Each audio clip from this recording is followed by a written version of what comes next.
Good morning and welcome to SA Riverland Farming. I've just been for a morning walk. It's been a beautiful morning, and on the way back I thought you might like to see a little bit of what's happening over here. We're shearing in another week, and in preparation for shearing we need to go through sheep, bring them in and out. My husband Bruce is taking pockets out, just retagging them just so we know which is which, and also separating them into the correct mob because we have 3 separate mobs of sheep. And so they're in the yards today. This is our biggest mob behind me. Bolly wants to round them up.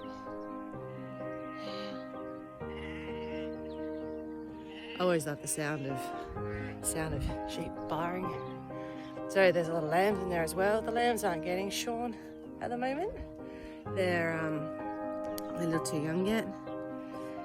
But the ewes and the rams and the wethers will be shorn. So yeah,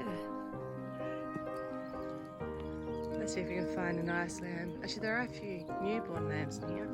Most of our lambs are about this size at the moment. Little baby one, let's see. Probably at the back of the mob, I'd say. Here we go, getting around to the other side of the mob now. And there's some little ones just in here. There they go. You see a little, oh sorry, there you see a little lamb there. And so our shearing shed is in there, and we used to have a small shed just here. But we had a big storm go through earlier in the year, which decided to move this shed far away from here. So this is where we'd normally store our wool.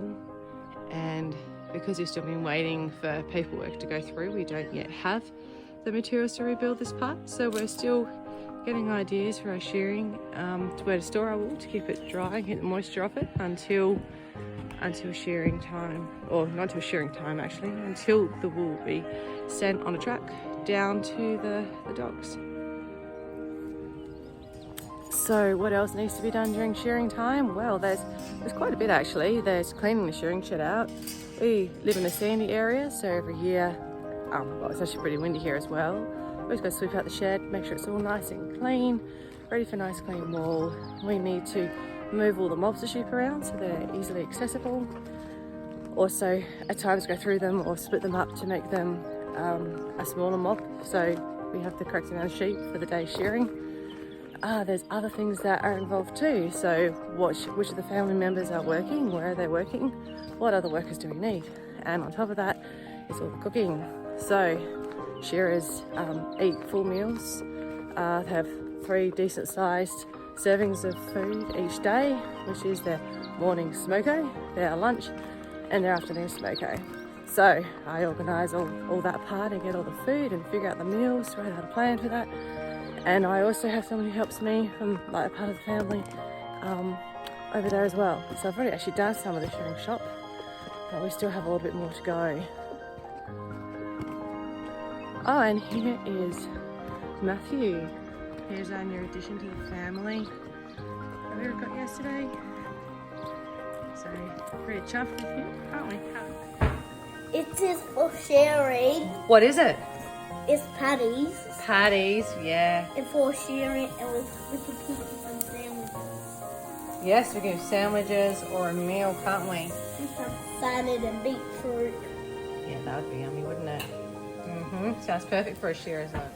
So as we're saying, we're shearing, there's a lot of preparation work. So tonight I've been busy making meat patties. So I made a big double batch so we could eat some for tea, and then I'll put some aside for the shearers as well.